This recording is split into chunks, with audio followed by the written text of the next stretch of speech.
Okay, we'll start with James Cole from Sky, and then we'll go with Adam from the BBC. Go ahead, James.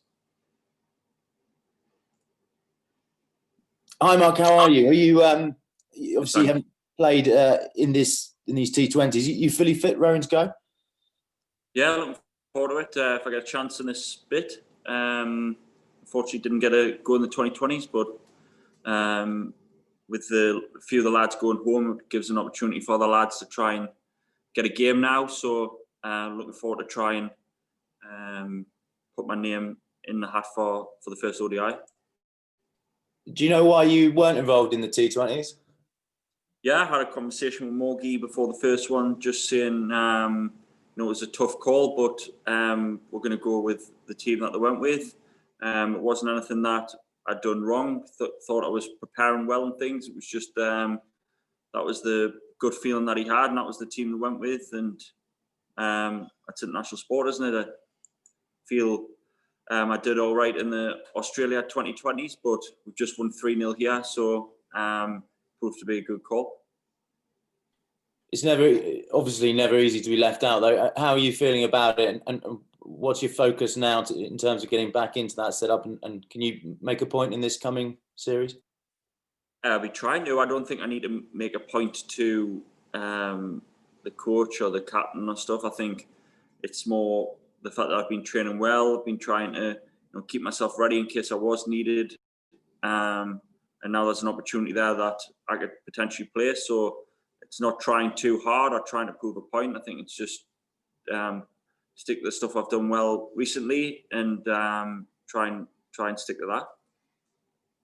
And can I just ask you about coded signals, coded messages? It's something that your analyst has been trying in the T20 series. As a bowler, do you find that would help you maybe at the death if there's a bit of information they can relay? No, I honestly wouldn't look. I thought it was shoe sizes at one point. I think it wouldn't honestly bother me that, if somebody's holding something up, I didn't until this morning. I honestly didn't even know about it. That's how much notice I took. So I think it's good for the captain to have. I think Morgie's a very sort of instinctive captain anyway. So I'm not sure he needs that much, but it's great to have the information there. Nathan does a good job. So a little bit that can help, but I'm not sure I'll be taking that much notice of it. Too busy worried about other things. And do you think it's ethical? Is it in the spirit of the game? Well, they've cleared it, haven't they? They cleared it with the match referee and stuff first. So if they didn't think that, then I'm sure they would say no. Maybe this is part of the new way of cricket. We're always looking for ways to improve it. Maybe this is it. The analyst gets a hold of a scorecard, like Craig Revel-Horwood, and then we've got a new game show.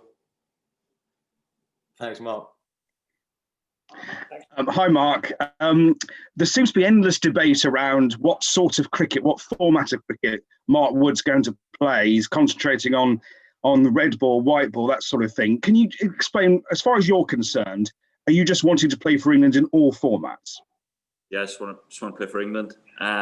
What it is, obviously, that's what I grew up wanting to do. So I'm very lucky to have played the matches I have.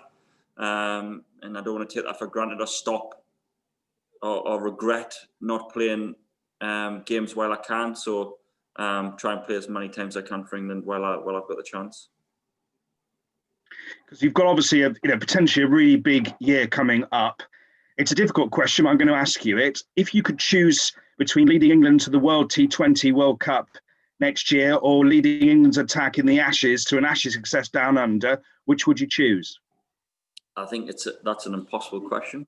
I'm not sure the answer. I think both would be magnificent for me to even be a part of. Of course, it's your dream to win down under, especially against Australia. They were big rivals, but as well, having had World Cup success with England 50 overs, I'd love to do that in the 2020 as well. And we're building a really good team in the 20 overs, which is good to be a part of. So I would say it's an impossible question. Can I be greedy and say I'd like to do both? I thought you might say that. Do you still, though, have absolute red ball ambitions for England? At this moment in time, I do, yes.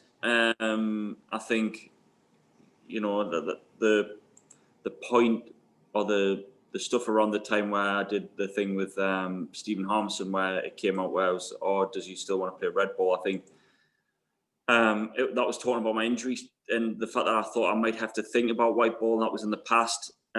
Recently, it's gotten a little bit better with injury, although I still do get injuries. I've played a little bit more cricket, so while my body can cope, I would like to still try and play that format or all formats. If my body can't cope in the future, that might be something I have to think of again. And last question from me. We've seen today that England teammate David Malan has reached the highest ever ratings by any cricketer in T20 cricket. He can't even get in the one-day side. It shows the sort of strength and depth you've got in this England setup. Yeah, there was a stat read out last night that, you know, Chris Gale had 10 50s or something in 20 odd games, and Mala's done it in 19. Yeah, so Chris Gale calls himself the universe boss, so we've started calling Mala the Milky Way boss. So that's it. That's him from now on. Cheers, Adam. We'll go with John Etheridge and then Rory Dollard. Yeah, on thingy, man. Oh, it's sticking in. Oh, you can have them. Mark, morning. There was a lot of talk before the T20 series about yourself and Jofra playing together, and, you know, this highly explosive, exciting 90-mile-an-hour attack. It didn't happen in the T20. It's obviously not going to happen in the one days because Jofra's going home. I mean, is that a source of some frustration? I get the impression that you enjoy playing with Jofra and you enjoy putting a bit of fear into the opposing batsman, but it's not actually happening that often at the moment. Yeah, I do actually really enjoy playing with Jofra. I think he helps me, brings the best out of me, and he helps me get wickets because, you know, I think we have that combination where we're both bowl quick, but we're very different types of bowlers. I've been playing a new role in the 50-over side, whereas when I first started, I opened the bowler. Now I bowl him first change. So it is always great to play with Joff. I do feel like he does help me. I hope I help him. I'm not that frustrated because I understand, like, we've always been told from Chris Silverwood that we're going to be rotated and rested and things like that. So I think when it comes to the crunch, hopefully we're in and around each other, like the World Cup. But at the minute, I do understand, you know, that he's been here, there and everywhere and needs a little break now. And are you concerned that you didn't play in the 3 T20s because the pitches, I suppose, were quite slow, although last night's looked a little bit quicker? Surfaces might well be the same in India next year for the World Cup. Are you concerned that if you're not playing on those sort of surfaces now, you might not get a game in the starting 11 in the World Cup? I think it's just hard in general to get, like, in this team. I think you've got to take your chance if you get it. Like I say, I don't think I did a lot wrong in the 2020s against Australia. I think I did okay, quite well. But last time we were in South Africa, I got smacked here. So I don't know if that's been held, if that was a reason maybe I wasn't picked. I know you're saying about slow wickets, but it is very different in South Africa, I feel, to India. If I'm in form and I'm firing, then I would like to think that I could hold my spot. But that's then down to me. Sure. Okay, Rory, please. Woody, yeah, how you doing?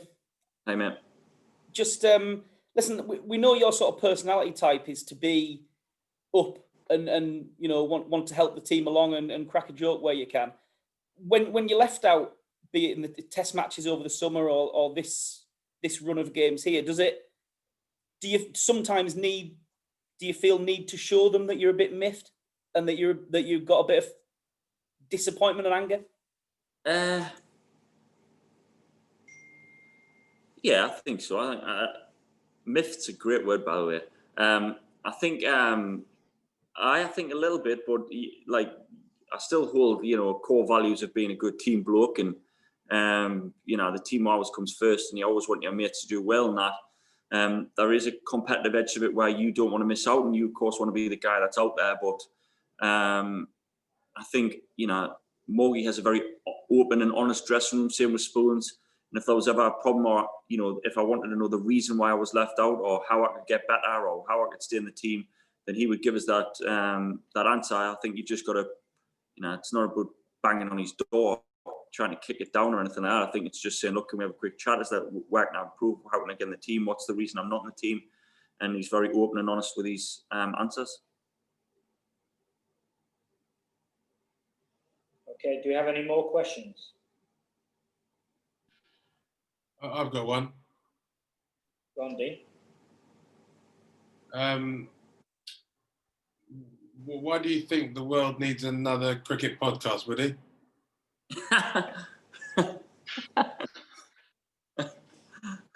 This is where I plug it, is it? I think I've got an approach to do it, and I think it'll be good fun and hopefully something different. Is this you saying that you're going to subscribe now, Dino, is it? Already have, mate. Fantastic. There you go. I don't need to say any more. See for yourself. Episode 1 coming this week.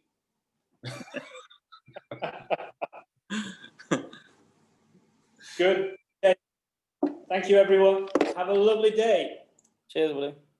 Cheers. See you later. Thank you.